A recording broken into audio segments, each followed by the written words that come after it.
Hey guys, what's up? My name is Vic, and this is going to be a tutorial for Point Blank. This time, we'll be covering how to make shotguns. Now, shotguns are fundamentally different and a little bit more complicated than regular guns.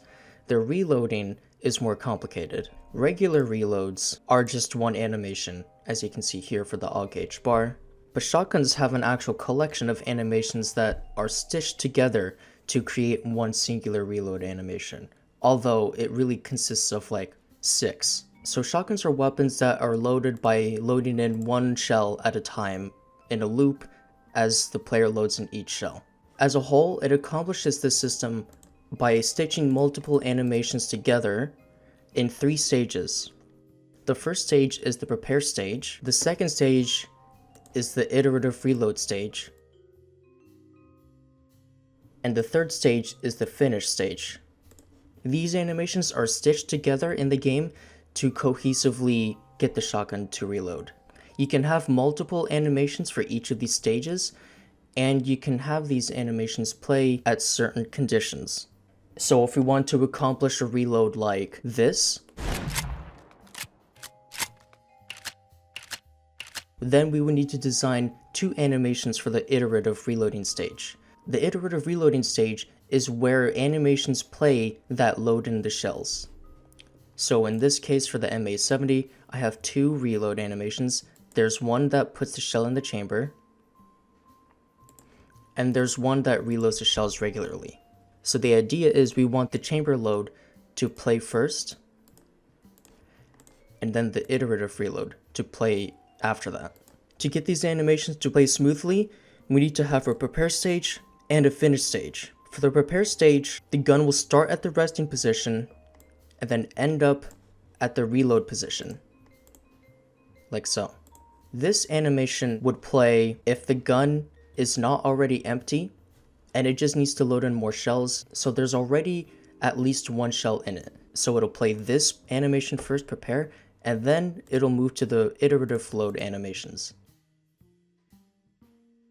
And then play that until it finishes loading the shells required, and then it moves on to the last stage where it starts at the reloading position and ends at the resting position, and then the reload is done.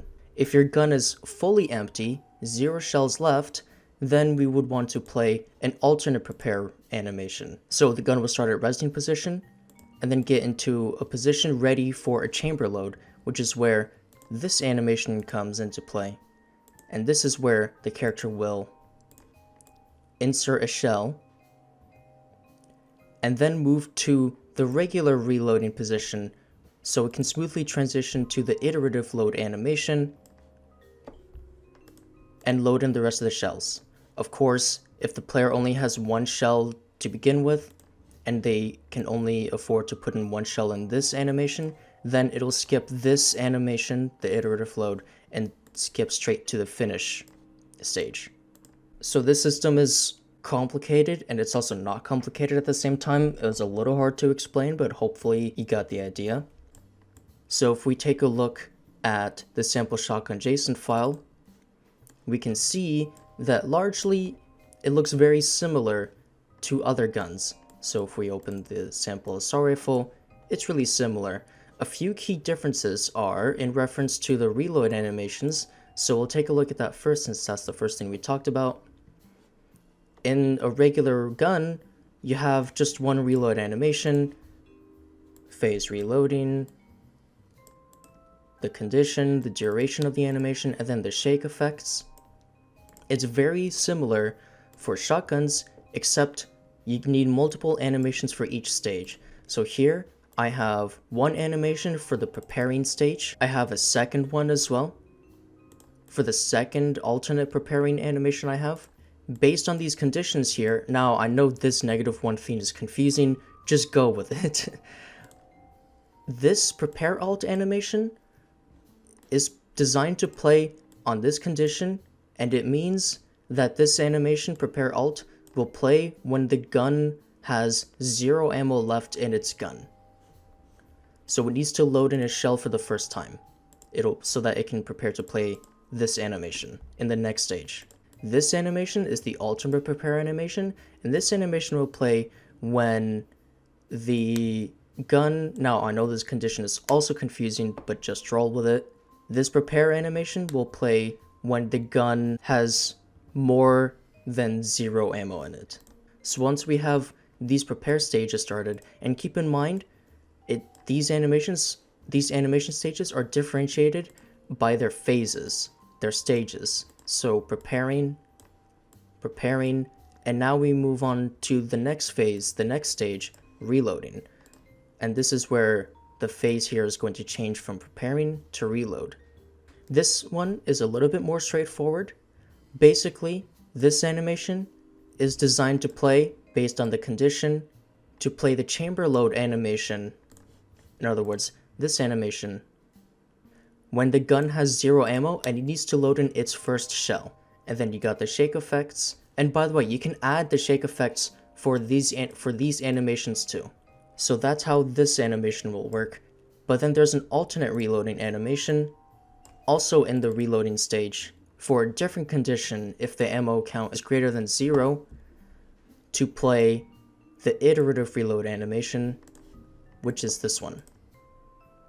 Basically what's happening is, if the gun has 0 ammo, the game is going to see, oh, so the gun has 0 ammo, let's play this animation. And then now one shell is loaded, and then the game will see, oh, well, I can't play this animation anymore because the ammo count isn't at 0, so let's play this one instead. And then it'll keep playing this one until the gun is fully loaded or the player ran out of ammo to put into the gun. And then the reload stage is complete, and then it'll move on to the final stage, completing. There's a typo here, it says completing, but just roll with it. Editor Vic here, I forgot to mention in the video that the typo here cannot be changed, so don't try correcting the typo because it's just not gonna work. Just roll with it. So this stage refers to the last animation finish, which moves the gun back to resting position. So that is the biggest difference between shotguns and assault rifles. For assault rifles, reload animations rely on just one designed animation, whereas for shotguns, it relies on 3 stages of animations. Now, of course, you don't need so many animations. You can have just one prepare, just one load, and in this case, I also have just one finish animation. You can do that, but you cannot make a shotgun without all 3 stages. Now, of course, you can also create an unrealistic animation for a shotgun where you rely on just a singular reload animation, but you will not be able to design how many shells goes into the gun in detail like you can with this system. It would be sort of like in Resident Evil 4 where Leon loads in like 4 shells or something every time he's reloading, but he's actually only loading in 1 shell or 8 shells or something like that. So aside from the reload animations, another fundamental difference between shotguns and other guns is the pellets and the pellet spread. Assault rifles don't rely on an accuracy factor, but with shotguns, there's a pellet count and a pellet spread. This pellet count refers to how many pellets the gun is shooting per shot.